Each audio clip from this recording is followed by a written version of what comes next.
The bell rang sharp and echoing, setting the whole college into a frenzied stampede. Students scattered like startled birds, racing towards their classes, backpacks bouncing, shoes squeaking on the tile floors, and then there was her hand Vayan, eyes closed, just rising and falling in calm rhythm. Like the world's madness exited in another dimension. A lone figure on sun-dappled garden bench, wrapped in a gentle morning breeze, utterly untouched by the chaos around her. Third year's medical student known for sleeping through life itself, and yet somehow impossibly every viva she faced, every lab experiment she touched, emerged flawless, a paradox walking, but today was different. The biology lab had a new professor, a man whispered about in corridors and canteens alike, cold, calculating. As still as a dissected frog, rumors said he measured everything, efforts, attention, even heartbeat with ice in his veins. Han didn't care, not yet, but the universe, it seemed, had another plan. Miss Sleeping Beauty, if your nap is over, would you be as kind as to bless the world with your open eyes? A sharp, biting sarcasm shuttered her precious morning haze. What's wrong with you? She mumbled, half asleep. Dragging herself into annoyance, I'm sleepy. Wake up. This is not your bedroom. The voice had changed, colder, harder. Cutting straight through her sleepy defenses, it pierced the mask and cap, shielding her face, forcing her to sit up with a groan. She tugged her cap off, and the world flooded in. Her eyes, sleepy, red-rimmed, half-lidded, yet somehow they stole air from his lungs. Deep, hypnotizing, almost unreal. Is he even human? The thought flashed through his mind before he could stop it. She rubbed the sleep from her eyes and finally lifted her gaze to the source of that cruel intrusion. Who are you, bro? You look you. She said, voice thick with sleep and lazy curiosity. He thought instantly, catch off guard. Oh, you are the new professor. What's your name again? Yeah, Kim Taehyung, she spoke, yawning, every word dripping with sleepy sarcasm. Well, hello there, Professor Kim, for ruining my sleep. He blinked twice. Then again, utter shock froze him in place. Get in the lab. I'm not your employee waiting for your grand arrival. The dissection is about to start, and now. Just because of you, I had to come here, he said, his voice sharp, cool. She yawned before nodding slowly. Coming, Professor, you really are a cruel person, she murmured, her tone lazy, almost teasing. Strolled towards the lab, every moment languid, deliberate. Her cap slipped back onto her head again, and instantly he hated it. Hated the way it blocked his view of her eyes, those impossible, hypnotic eyes that refused to be ignored. The dissection began, and he noticed immediately she didn't ask for a single hint or help. Every cut, every observation executed flawlessly. Like clockwork. That's so long, I'm done. Professor, can I sleep now? She yawned, stretching her arms lazily. A ripple of giggles ran through the students. They knew her well, the legendary lazy perfectionist. If anyone could replace themselves with a sleuth and still ace the lab, it would be her. Even now, standing there in a crisp lab light, she somehow made effortless mystery look like the easiest thing in the world. First, change your face mask and glove, he ordered, tone clipped and professional, no different from how he addressed every other student. Only he knew the truth, how desperately he wanted to see the face behind those beautiful, hunting hazel eyes. Oh, come on, Professor, what's the need to be that careful? She spoke lazily, but obeying, she tugged the mask off, and with it, his breath vanished. Beautiful. No, that word didn't even come close. Not even 1%. It felt like language itself failed in front of her. For a dangerous second, even his cold composure cracked. Perfect pink lips, a sharp, sculpted jaw, an arrogant, elegant nose, and those soft cotton candy cheeks that did dangerous things to his self-control. It was not just beauty, it was disruption, the kind that unsettled discipline, fractured composure, and lingered longer than it should. For the first time in years, Professor Kim Taehyung felt something dangerously close to losing control. She slipped on a fresh mask, dropped into the chair, and of course fell asleep the second she was free. By the time the dissection ended, the lab emptied. Students left in murmurs and laughter, leaving behind only silence. And a man who still had not steadied his breathing, his gaze lingered on a sleeping girl, a sleeping beauty, a face too beautiful for words, too dangerous for his peace. What have you done to me, little one? He whispered, voice barely above air. He slowly lowered himself, like the weight of his thought had finally catch up to him. I could drown in those eyes. Kim Taeyong had never wavered like this, never cracked, never lost control, and yet, I promise, he murmured darkly. I'll keep the reason for this obsession, mine, only mine, by hook or by crook.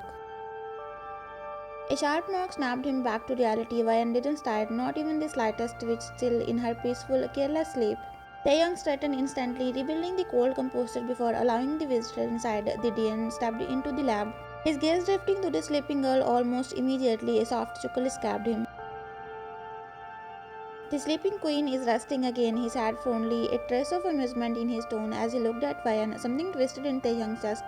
The environment in Dane's voice irritated him more than it should have. The way his attention lingered on her too long, too comfortably sparked a sudden, sharp urge to step in, to block the view, to push him out of lab, away from her. Away from the girl who had already begun to feel far too close to his thoughts. Taehyung tightened his jaw, forcing the feeling down before it could show, cold, controlled. That is who he was, and yet control had never felt this fragile before. The Dane's smile lingered too long, his gaze resting on Vayan in the way that crossed a line.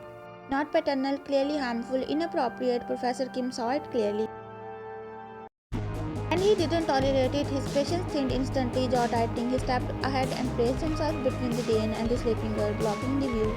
You are staring the wrong way, Dane, he snapped coldly, not bothering to soften his tone. I don't appreciate that kind of gaze on my students.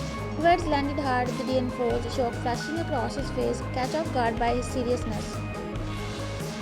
And especially not on her, Taehyung added coldly, his voice dropping into something dangerous. I hope I won't need to repeat myself, otherwise you know exactly who owned this college. His stare hardened as he lifted a hand and pointed towards the door. You may leave right now. The command was not loud, it didn't need it to be. Carried authority, threat, and a line that had already been crossed. Taehyung hesitated, stunned by hostility, before finally turning away. Exiting the lab in silence, Taehyung remained still, jaw tight, breath controlled, every nerve burning with restrained fury. And behind him, unaware of any of it, Vayan stepped peacefully. He moved to slam the door shut, anger still sharp in his chest, but stopped midway. The sound would be too loud, it might wake her, so instead he closed it quietly, carefully. The contrast felt almost unsettling. Fury held back by a single fragile concern, he turned slowly, gaze drifting back to Vayan, still asleep, unaware of the storm that had passed through the room. His jaw tightened, control returned, but it felt thinner than ever. He sat across from her, watching her sleep in peace. As if looking away might shatter something inside him, the morning light brushed her features softly, unaware of the storm raging in the man watching her. What have you done to me, little one? He whispered under his breath, voice low, almost trembling. Do you even have slightest idea what kind of chaos you have started inside me? His jaw tightened as his gaze traced her face like a curse. Who are you, little one? I don't even know your name, and I already lost control over someone just looking at you. A bitter, breathless scoff escaped him. This is illegal, little one. You can't just take over someone's mind, their temper, their focus, without doing a single thing. Yet she had effortlessly, carelessly, and I swear on my life, he murmured darkly, eyes burning with something dangerous. You are mine, little one, by hook or by crook, he asked as he stared at her. Sleep right, my lazy little one, unaware of the mess you have created inside me. Leaned forward slowly, eyes burning in feverish obsession. He licked his lips. I'm not sorry for what I am going to do, little one. Your deep sleep is perfect advantage, little one, he whispered, tightly pulling back. A week passed, and she clearly noticed the strange behavior of the new professor, strict, unnecessarily strict, and oddly possessive. He won't let any boy get closer to her in the lab, not during group work, not during discussion, not even during harmless questions. One look from him and they would back off like they had crossed a forbidden line, and he kept her longer than everyone else. Useless tasks, pointless instruction, repeating dissection steps she didn't even need it, as if he just wanted a reason to keep her there.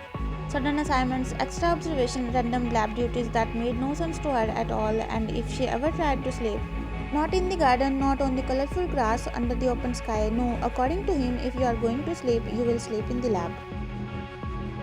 Like he wanted her within his sight, within his reach, within his control, and slowly the thoughts crept in her mind. Why does he act like I'm not just a student but something he owned? Finally, her patience snapped when he handed her another sudden, pointless assignment. She slammed her bag onto the table, eyes blazing. She stormed straight towards him. I am not doing this anymore, she snapped. What the hell is wrong with you? Why are you acting like I am something you need to hide from the universe? What is your problem? The words spelled fast, sharp, furious before she could step back. He moved too fast, one swift motion, and pinned her against the nearest wall. You, he growled, breathed uneven, chastising violently. You are the problem, little one. You hear me? You are the problem. She flinched at his sudden outburst, heart jolting, his body trembled like he was fighting himself. You don't understand. He muttered, shaking. I can't even imagine you out of my sight. She glared at him. Are you out of your mind? She spat viciously, her eyes burning. Yes, he snapped back, voice cracking. I'm losing it. I'm going crazy. His eyes burned with something unstable. Crazy because of you, little one. You did this. You drive me out of control. Silence crashed between them, heavy, dangerous, suffocating. He lowered his forehead against hers, breath uneven, like he was barely holding himself together. This addiction, it's ruining my nights, little one, he muttered hoarsely. Can't you say it? In my eyes, in my actions, in the way I have been acting. His voice trembled, raw, unstable. I'm falling too far, too fast, he admitted darkly. Head over heels for you, little one. Her breath hit at the weight of his words, at the depth of something that sounded less like love and more like a dangerous fixation. Be mine, he whispered, sounding like a man starved for years, finally grasping what he believed was his cure. Let me keep you like my queen. He sounded like an addict clinging to the very thing he thought would save him, unaware that it might destroy them both instead. How can you? Her voice trembled, shock threading every word. He chuckled. I did, little one, he whispered, eyes burning with exhaustion and obsession, and there is nothing more beautiful than being addicted to you. His voice cracked, raw and desperate. Be my cure, little one. Let me keep you like my goddess, someone I would worship like never before. Let me be yours officially. He didn't hesitate to place himself beneath her in words alone, like surrendering control, like already losing it. Her breath hissed as she stared into his eyes. Only now did she truly notice him, those red-rimmed, sleepless eyes, that sharp, unreal perfection. Like a sculptor carved from myth, if someone asked her to define perfection, his face would be the answer. No, more than that, something beyond human. He leaned closer, breath uneven, voice low and fractured. The tension radiating from him sent a strange shiver through her spine. And without fully realizing it, she tilted her head slightly, not in thunder, but in stunned, conflicted silence. His lips pressed against her skin close enough to make her gasp aloud, breath stuttering at the sudden intimacy of the moment. Her fingers slid into his hair without thinking, dipping slightly, instinctive, impulsive, the way she leaned back, giving him more space. More closeness, feel like a silent permission he didn't need words to understand. He took it as his answer. Her action spoke louder than any confession. Still, he kept whispering the same words like a broken prayer, a wavered mantra. Be my cure, little one. Let me stay addicted to you. Be my goddess. Let me worship you like never before. Let me fill your life with me alone. His words stole air from her lungs. There were countless guys who confessed to her on daily basis, compliments, proposals, flirtations, but none of them had sounded like this. None of them had ever felt this intense, this consuming, this dangerously addicted, and before she could even think twice, she felt herself slowly giving in. She grabbed his collar and yanked him back to face her, eyes blazing.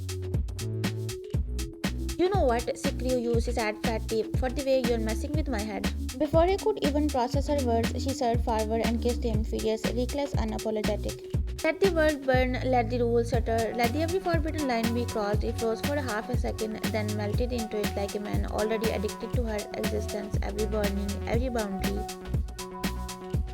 Every ounce of restraint dissolved. He's not just obsessed with her, he was consumed, and for the first time she realized something just as dangerous. She didn't want to lose him, but wants to reciprocate his intensities with her own, wants to mirror his madness with her own. Why not, when giving in felt this inevitable?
soft, exhausted but peaceful giggle like she knew nothing can break her ever in his shadows, in his dark shield. He held her like something precious, reverent, as if she were both his sin and his salvation. He rested against her gentler newcomer, his chaos softened by her presence, as if her existence itself is his anchor.